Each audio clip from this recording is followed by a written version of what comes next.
Alipoota ekwata ku kutyobola eddembe lya bannamawulire mu myaka 5 emabega eraze nti bannamawulire 635 be baatuusiddwako obulabe n'okutyobolwa eddembe lyabwe nga bali ku mirimu. Alipoota y'omwaka 2029 efulumiziddwa ekitongole ekirwanyira eddembe lya bannamawulire ki Human Rights Network for Journalists Uganda eraze nti bannamawulire 110 be baatyobolebwa eddembe lyabwe mu mwaka 2024 newankubadde ng'omuwendo ogwo gukendedde okuva ku bannamawulire 122 abaatyobolebwa eddembe lyabwe mu 2023. Alipoota eraze nti bannamawulire 52 be baagaanibwa okukola emirimu gyabwe, 8 ebyuma byabwe byayonoonebwa, 3 baatiisibwatiisibwa okuttibwa, 5 baatwalibwa mu kkooti ate nga 2 ebyuma byabwe byabbibwa. Alipoota eno eraze nti ekitongole kya poliisi kye kikyanywedde akendo mu kutulugunya bannamawulire n'emisango 38 UPDF neddako ate nga n'ejjaati eri mu kyakusatu ng'erina emisango 13, military police emisango 2 ate nga abantu ba bulijjo 28 be baatulugunya bannamawulire. Obulumbaganyi bwa bitundu 5 ku buli 100 bwakolebwa ku bannamawulire abakolera ku TV, ebitundu 27 ku buli 100 bwakolebwa ku bannamawulire aba radio, ebitundu 9 ku buli 100 ku b'empapula z'amawulire ate ebitundu 6 baakolebwako obulumbaganyi nga bano bagasakira ku mitimbagano. Bannamawulire 15 nga bakyala baatuusibwako obulabe ku mirimu egy'okusaka amawulire okuva ku bannamawulire 14 abaakosebwa mu mwaka 2023. Ekitundu kya Kampala kyafuna emisango gya bannamawulire 7 mu mwaka 2024, Wakisa emisango 12, Gulu ne Rwenge emisango 5, Mpigi emisango 4, Arua ne Kyenjojo emisango 3 ate nga Mubende n'Oyamwe omusango gumu, so nga ebitundu ebirala temwali musango ogwekuusa ku kutulugunya bannamawulire. Bannamawulire mu Buganda baafuna emisango 96, obukiikaddyo bw'eggwanga emisango 6, obukiikakkono emisango 5 ate nga mu bitundu bya West Nile waliyo emisango 3 gyokka. Bw'abadde atongoza alipoota eno mu Kampala akulira ekitongole ekirwanira eddembe lya bannamawulire ki Human Rights Network for Journalists Uganda Robert Sempala asabye wabeewo akakiiko akalondola eddembe lya bannamawulire nabo bafune obwenkanya mu ggwanga.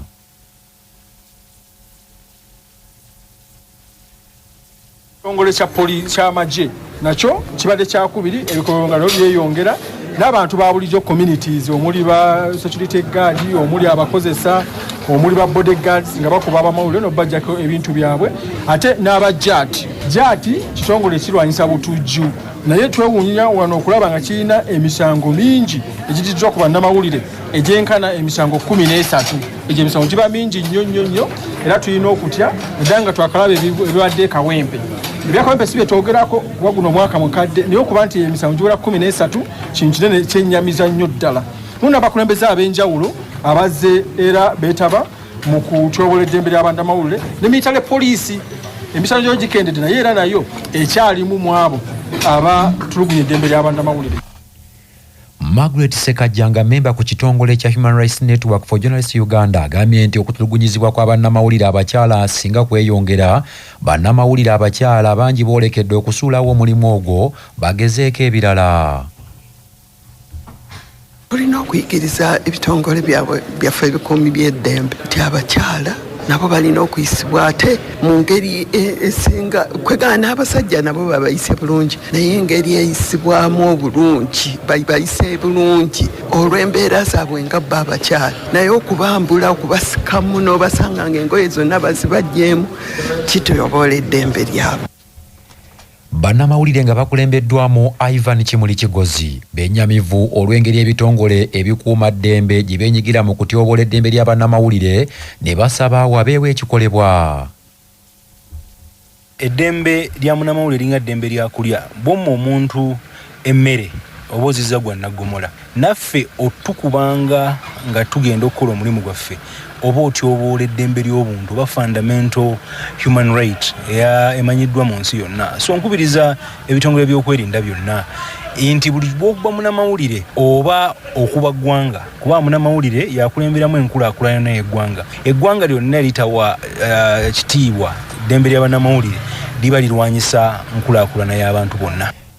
Wabula omwogezi wa polisi mu ggwanga Lusoke Kituuma agambye nti yeetaaga okusooka okufuna kwa lipoota eno olwabeeko ky'agyogerako.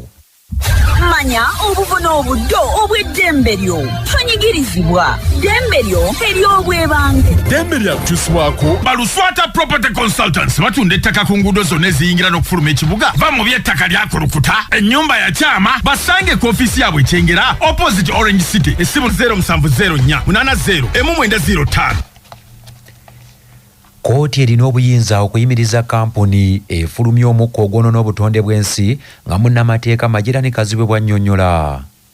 Kooti enkulu erina obuyinza obulagira factory yonna oba kampuni yonna eyo eba efulumya omukka omubi ennyo ogutawaanya abatuuze oba ogwonoona obutonde bw'ensi oba ogwonoona omukka ogussibwa bannansi ababa bali mu kitundu factory eyo baweeri. Kooti esobola okulagira nga terina kwebuuza kwonna okulagira kampuni eyo oba factory eyo okuyimiriza emirimu gyayo mu bunnambiro era neeragira abakugu mu butonde bw'ensi okukola okunoonyereza ku kampuni eyo n'okuzuulira ddala oba ddala omukka ogwo oba ebiva mu factory eyo ddala byonoona obutonde bw'ensi oba birina obulabe eri bannansi ababa beetoolodde oba abali mu kitundu ekyo kampuni eyo oba factory eyo mweba eddukanyiza emirimu gyayo. Obulamu bwe bugagga kutuusibwako ekitongole ky'ebyobulamu ekikubiriza buli muzadde okutwala omwana we agemebwa omusujja gw'ensiri. Mu kugema gavumenti kweteekateeka okw'omwezi gw'okuna eddagala eppya erigema omusujja gw'ensiri lye rigenda okweyambisibwanga okutaasa abaana baffe babeere n'obulamu obweyagaza. Dr. Benoni Kintu Ssenabuli annyonnyola nti omuzadde alina okuyonja amannyo g'omwana nga gaakamera okugatangira obuwuka. Omwana omuto funa akagoye kannyikeko mu tuzzi otulimu otunnyo otutono ddala oyise ku bunnyo bw'omwana ono bubeere buyonjo, oba funa akasenya ak'abaana abato otereko n'eddagala ery'abaana abato tolibaamu akawoomerera akabasikiriza okunyumirwa okusenya. Senya obunnyo bw'omwana ono bwonna okuva gye butandikira paka gye bukoma. Kino nno kimuyamba okuggyako emmere n'okuggyamu obuwuka obubi mu kamwa obwandirese amannyo gaffe oba amannyo g'omwana ono okwonooneka. RCC wa Jinja Gulume Richard asiimye gavumenti eyaleeta enteekateeka eya Mwoyo gwa ggwanga gy'agambye nti eyambye nnyo okusiga obuntu bulamu naddala mu bavubuka. RCC Gulume abadde afulumya abayizi abasukka mu 4 ab'essomero lya Kiira College Butiki mu kibuga Jinja bamaliriza okutendekebwa mu nkola eya Mwoyo gwa ggwanga ng'enteekateeka eno ebaddewo okumala sabbiiti nnamba. Abayizi abatendekeddwa ono abasabye okussa essira mu bye bayize kibayambeko okukula n'okusomesa abalala okwagala eggwanga lyabwe Uganda.